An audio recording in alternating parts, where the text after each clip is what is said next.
talk about some improv over the C major scale today, and I've chosen this song, White Sands. It's off the 10 Easy Fun Songs book. I've chosen it because it stays in C major pretty much the whole time. Now you'd say, well, it starts in A minor. Why would you say it's in C major? Well, here's why. The C major chord and scale, C, D, E, F, G, A, B, C, that's the C major scale, and the C major has no sharps and no flats. Well, coincidentally, A minor has no sharps and no flats. They call that a relative minor. It's related to C because it has the same key signature and it has the same scale. It just starts in a different place. This one starts on C, that one starts on A. There's a couple of alterations we'll talk about later, but this chord you have A, C, E, D, F, A, G, B, D, C, E, G. Now if you wanted to, you could just play this scale over all of that. That's the fun part. You can play the C major scale over any of this. Any white note or on the piano, any white note, anything works. You get clear over to here, same thing. The thing that you have to change when you get to the E chord is you have to sharp the G, or else you won't sound that great. Now when you get to the bridge part, which is the B section, same deal. You can just outline those chords, or you can play the C major scale. It just doesn't matter. That's what's so great about this song. Then you get down to here, same deal. You have to sharp the G, and you'll sound like you know what you're doing. Now, you could outline the chords. You can use repetition and stuff we've talked about before. You could use scales. You could do turns. You could use flips, and we'll use all of that. I'll give you a little bit of a demonstration. This is the melody, actually.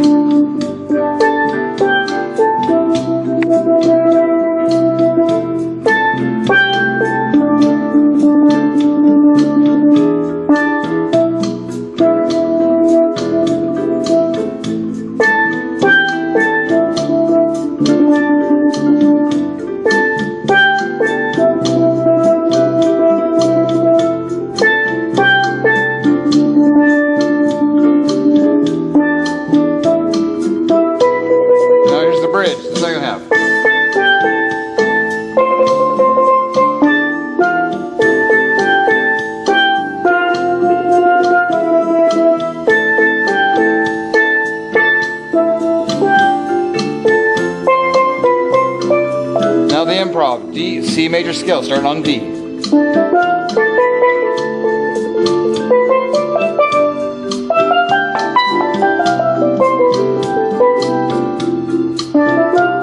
C major scale, little turn. Now here's the G sharp. Back to the C major scale, start on D. Come back down.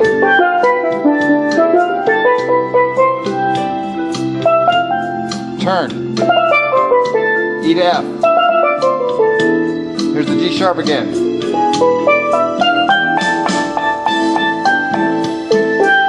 Outline the chord. Repetition. A little flip there. Or grace note. Repetition. There's the beginning again now. Outline chord, A, C. D minor, D, F, A. G, B, D. C, E, G. There's the 7. F chord. D minor, D, F, A. G, B, D. G sharp. D, F, A. Now with harmony. G, B, D. C, E, G. That was wrong. There's the G sharp.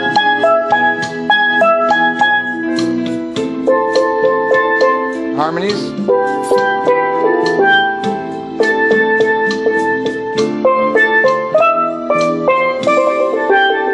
Repetition.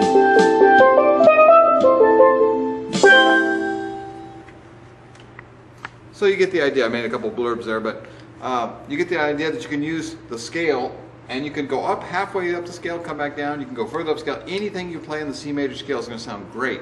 Use some arpeggios, use some chord outlining mixed in with that, and you really sound like a very good improver. Hi Brenda, I have some video. Hi Brenda, I just wanted to put these on video so you can see what we're talking about. I've got my music right here. I'm going to look at the music and Go right down the sheet. On measure 2, as it says right on left stick, this is what I was talking about. This is measure 2. You just see you play right on left stick. And then the other people do that. The thing on measure looks like about 7. That could be front of the rim. That could be this, whatever you wanted on that. The next part is back sticking. Would be like, if that's too hard to do, you can also do front of the rim. You can do side. I realize you have the buckets, but we use these. So same concept. Side works too. So any way you get movement, that is what we want there. Then, of course, there's this page, visuals on page 4 on the score. Looks like measure 16. That could be this. Both hands doing that. Or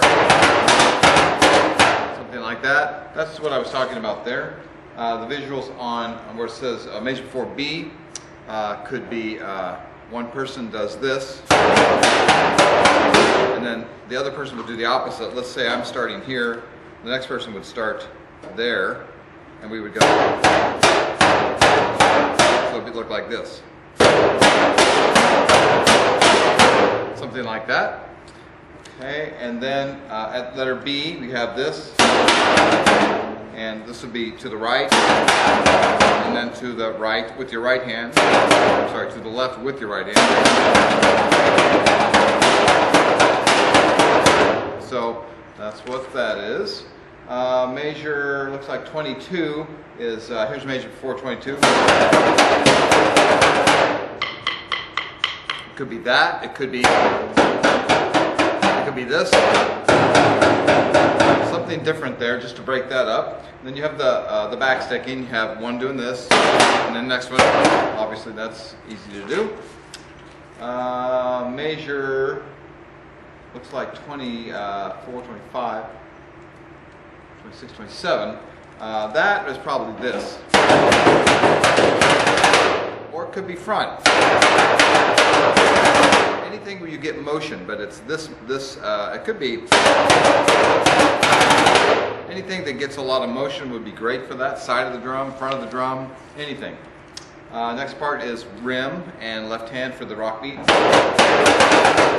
Letter C.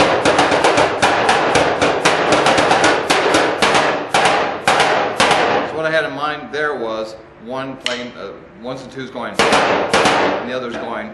You got back and forth. And the higher the sticks on it, the better. It's a visual. That's great. Let's see. Now we're nearing the end. Oh, letter D, the visuals there. This is the part that goes. And the person on the other side does something just opposite of that. If I start front, that person starts here. And so back and forth. That's what I had in mind for that. Of course, you know, if you have other ideas, that's great too. Now, measure 42, drum to the right. The part of this that's not written on there is you play both hands, but you keep one hand on the drum you're on. Okay, that's the first measure. To the right, and one hand is still on your drum. And then play both hands. But obviously, if you're on the end, you do the airplay there, so it looks the same. And also, we like to look where we're playing. It just adds more head movement. Like that. Okay, letter E is probably this. That's what that is. Move with the right hand. And then at the end, you have.